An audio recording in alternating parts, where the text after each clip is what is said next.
الرحمن الرحیم قل اللہم مالک الملک تؤتی الملک من تشاء وتنزع الملک ممن تشاء۔ کہہ دیجئے اے اللہ مالک الملکی، مالک بادشاہی کے ہیں آپ، مالک ہیں آپ ملک کی بادشاہی کے۔ تؤتی آپ عطا کرتے ہیں ملک کا بادشاہی، من تشاء جس کو آپ چاہتے ہیں، وتنزع اور آپ چھین لیتے ہیں الملک کا بادشاہی، ممن اس جس سے تشاء آپ چاہتے ہیں، یعنی جس کو آپ چاہتے ہیں عطا کر دیتے ہیں، جس کو آپ چاہتے ہیں اس سے چھین لیتے ہیں، دی ہوئی بادشاہی چھین لیتے ہیں۔ وتعز اور آپ عزت دیتے ہیں من تشاء جس کو چاہتے ہیں، وتذل اور آپ ذلیل کر دیتے ہیں من تشاء جس کو چاہتے ہیں۔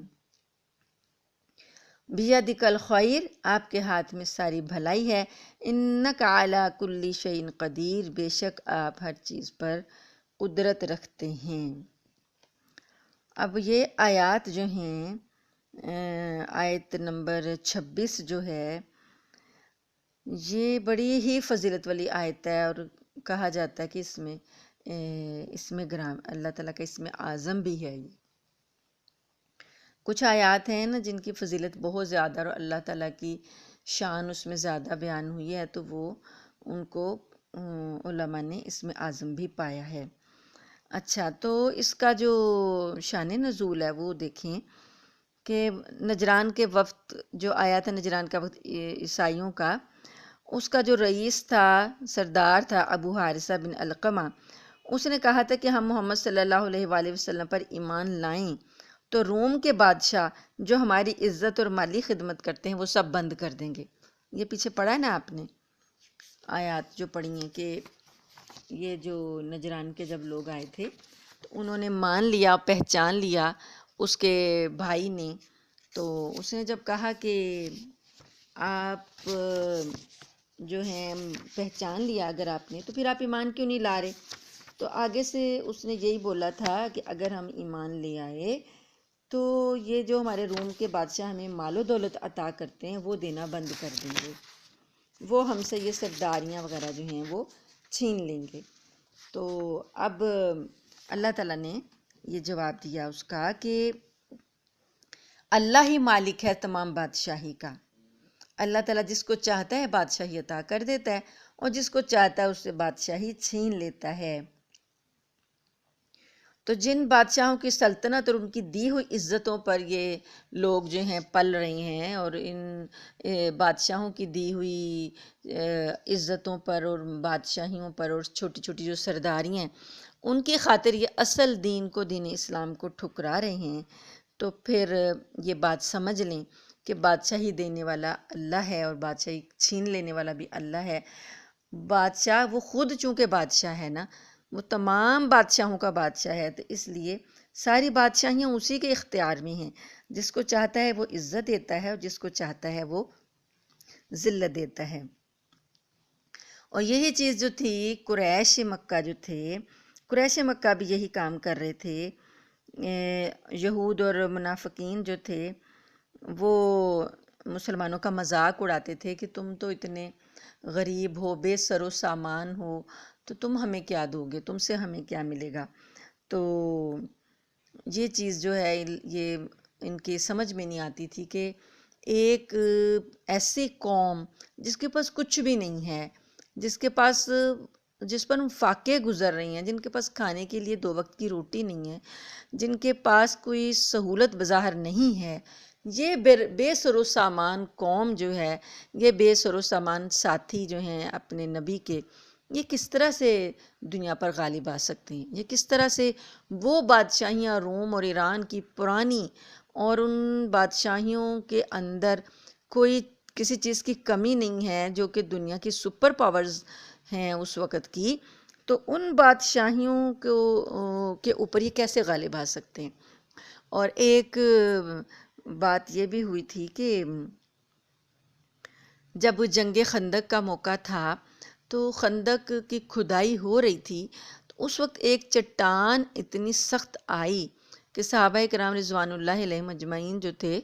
وہ اس سے عاجز آ گئے، توڑتے تھے تو وہ ٹوٹتی نہیں تھی۔ تو کچھ صحابہ کرام نے نبی کریم صلی اللہ علیہ وسلم سے عرض کیا کہ یا رسول اللہ صلی اللہ علیہ وسلم، یہ اتنی سخت چٹان ہے جو کہ ٹوٹ نہیں رہی ہے، کھدائی جو ہو رہی تھی، تو یہ آپ نے ان سے لیا کدال اور آپ نے اس چٹان پر جب ضرب لگائی تو پہلی ضرب میں آپ نے وہ ایسی چنگاری سے اس میں سے نکلی، تو آپ کو اللہ تعالیٰ نے دکھایا اس کی روشنی میں کہ کیسر و کسریٰ کے جو تاج ہیں، تخت ہیں، وہ مسلمانوں کے زیر نگیں ہیں، یعنی مسلمانوں نے ان کو فتح کر لیا۔ تو آپ صلی اللہ علیہ وسلم نے پہلی ضرب لگائی اور مسلمان جو آپ کے ارد گرد کھڑے تھے انہیں بشارت دی کہ کیسر و کسریٰ فتح ہو گیا۔ اس کے بعد ایک اور ضرب لگائی تو آپ نے کہا روم اور فارس کے خزانے نبی صلی اللہ علیہ وسلم کو دکھائے گئے، اس وقت ہی اللہ پاک نے ان کو دکھا دیے، تو آپ نے کہا کہ روم اور فارس کے خزانوں کی کنجیاں جو ہیں نا تم لوگوں کے ہاتھ میں دے دی گئی ہیں۔ آپ صلی اللہ علیہ وسلم نے صحابہ کو خوشخبری سنا دی۔ تو یہ چیز دیکھ کے انہوں نے اتنا مذاق اڑایا، منافقین جو یہودی تھے انہوں نے اتنا مذاق اڑایا کہ کہتے ہیں کہ لو جی اور سنو، ان کے شیخیاں کیا کہتے ہیں جو پلان بناتا ہے شیخ چلی وغیرہ، اس ٹائپ کی باتیں کہ ان کی شیخیاں اور سنو کہ کھانے کو ان کے پاس روٹی نہیں ہے اور چلے ہیں یہ روم اور فارس کو فتح کرنے۔ انہوں نے مذاق اڑایا، ٹھٹھا اڑایا، اور مسلمانوں نے جنہوں نے خوشخبری سن کے خوش ہوئے اور آگے بتائی، ان سب کو انہوں نے اس طرح سے ان کے حوصلے پست کیے کہ اس وقت معلوم یہ ہے، آپ کو ہسٹری پڑھی ہوگی آپ نے، کہ جب خندق کی کھدائی ہو رہی تھی نا تو سخت سردی کا موسم تھا اور مسلمانوں کے ہاں اس وقت قحط سالی چل رہی تھی۔ قحط سالی میں کیا تھا کہ صحابہ کرام کے پاس کھانے پینے کو کچھ نہیں تھا، بھوک سے نڈھال تھے، اور کمر جو تھی، پیٹ جو تھا وہ اتنا اندر چلا گیا تھا کہ کمر سیدھی نہیں ہوتی تھی پیٹ کے اندر چلے جانے کی وجہ سے، تو پتھر باندھے ہوئے تھے کمر پہ، پیٹ پہ پتھر باندھے ہوئے تھے کہ اس کو سہارا دینے کے لیے۔ تو نبی کریم صلی اللہ علیہ وسلم کے سامنے آئے ایک دو صحابہ، بڑے نڈھال تھے، اور کہنے لگے، اور اپنے پیٹ سے کپڑا ہٹایا اور کہنے لگے کہ اللہ کے رسول دیکھیں کہ بھوک نے ہمارا کیا حال کر دیا کہ ہم نے پیٹ پر پتھر باندھے ہوئے ہیں۔ تو آپ صلی اللہ علیہ وسلم نے اپنا دامن ہٹا کے بتایا کہ آپ نے 2 پتھر باندھے ہوئے تھے۔ آپ نے فرمایا کہ میں نے 2 باندھے ہوئے ہیں، مطلب یہ کہ آپ ہی اس وقت ان سے زیادہ فاقہ کشی کا شکار تھے۔ تو اللہ پاک نے اس وقت جب یہ خوشخبریاں سنائیں تو ان لوگوں نے جو ہے مذاق اڑایا تھا اور کہنے لگے کہ قریش کا حملے کا ڈر جو ہے وہ تمہیں آیا ہوا ہے، تمہارے سر پر ہے، اور اس حملے کے ڈر سے تم خندقیں کھود رہے ہو،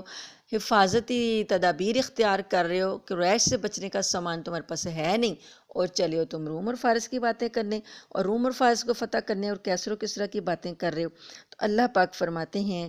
کہ بادشاہیوں کا مالک اللہ ہے، قل اللہم، آپ فرما دیجئے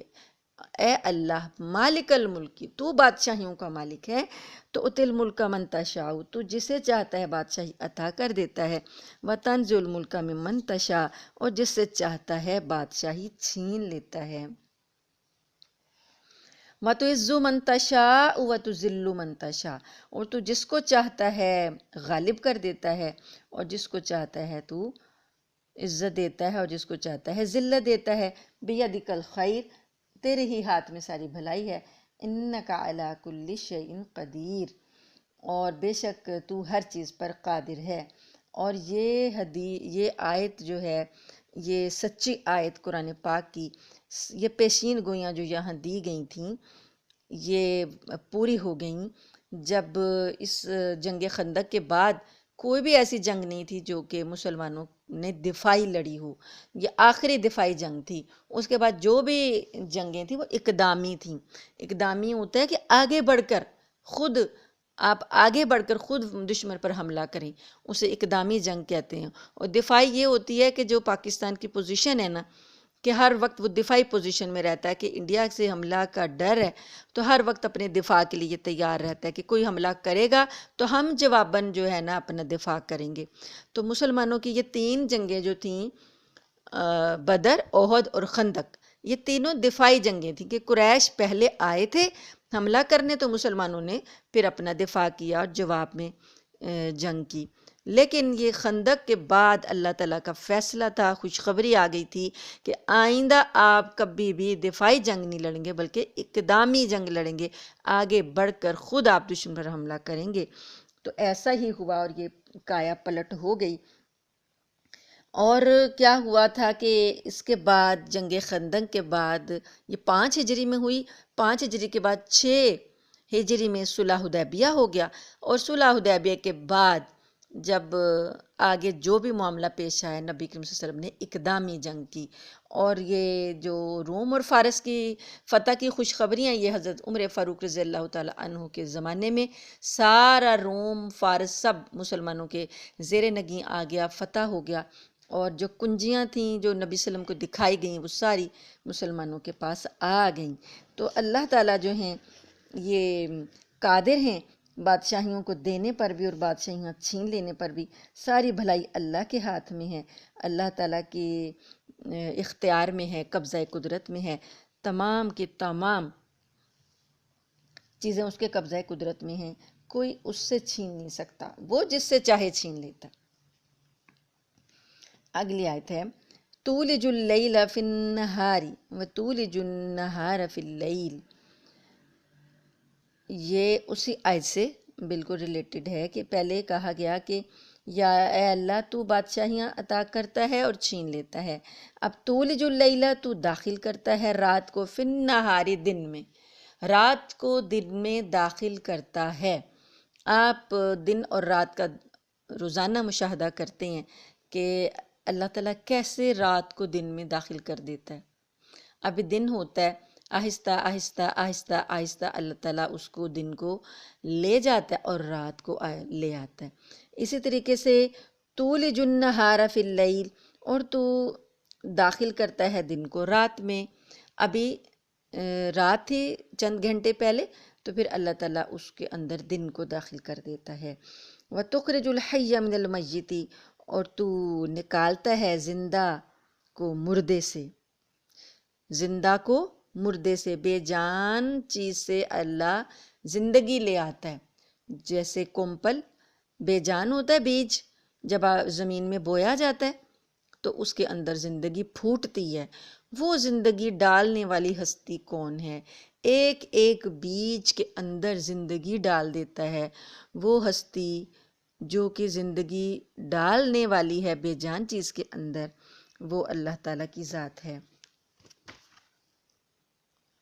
وَتُخْرِجُ الْحَيَّ، اور تو نکالتا ہے زندہ کو، من المیت مردہ سے، یہ دانے کی مثال آپ کو دی۔ وَتُخْرِجُ الْمَيِّتَ، اور تو نکالتا ہے مردہ کو، من الحی زندہ سے۔ اب کون سے مردہ چیز جو ہے وہ اللہ تعالیٰ زندہ سے نکالتا ہے، آپ دیکھ لیں، مرغی اور انڈے کی مثال دیکھ لیں،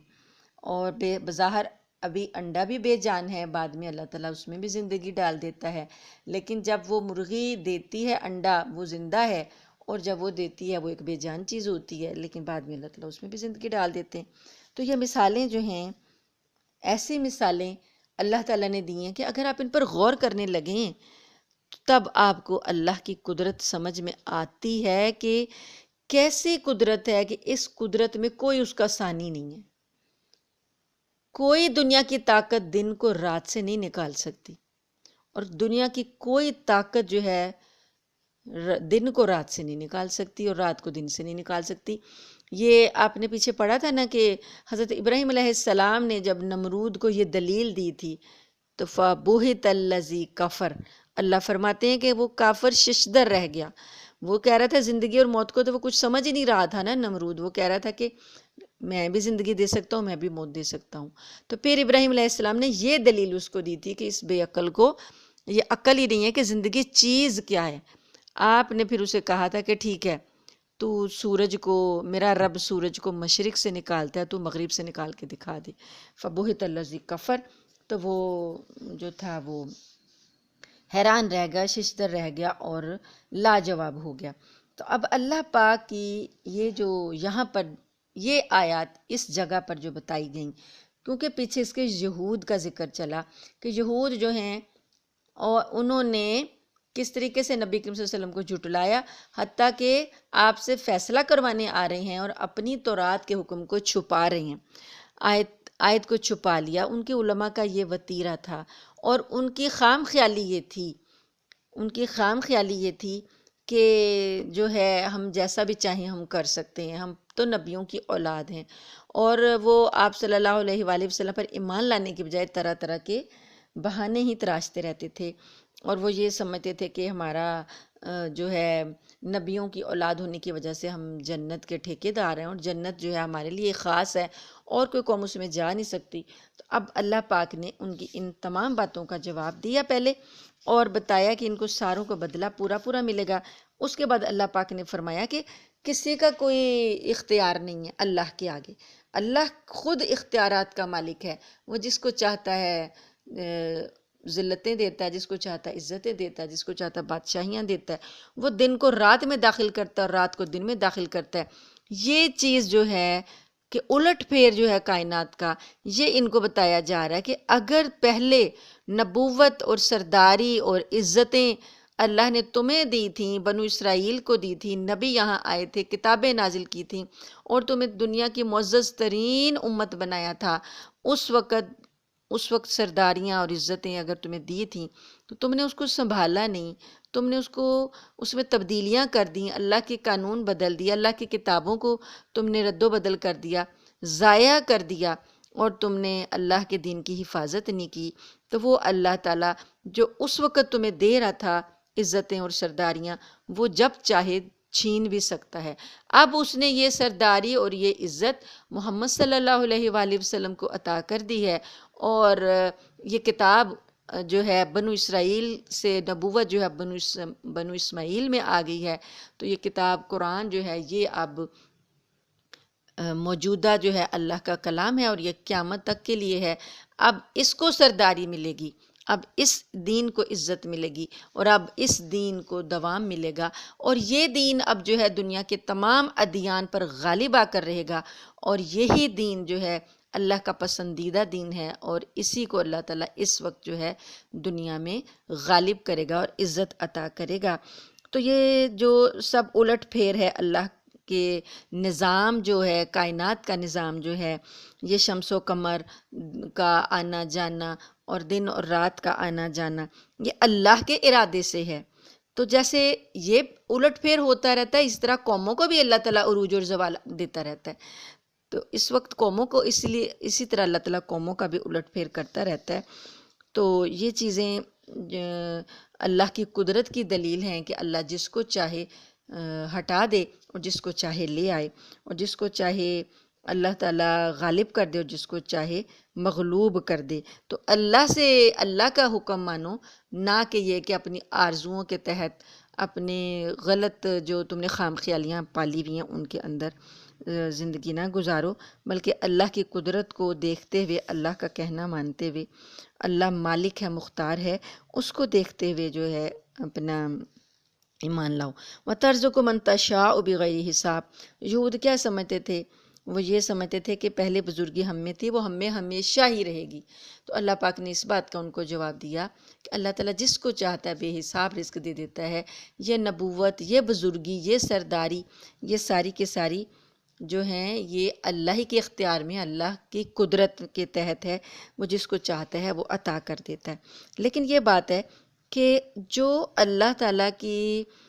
بتائے ہوئے طریقے کے مطابق حکومت کرتا ہے، اللہ تعالیٰ اس سے پھر حکومت دیے رکھتا ہے، اس کی حکومت کو اللہ تعالیٰ دوام عطا کرتا ہے۔ اللہ تعالیٰ کا وعدہ ہے کہ جو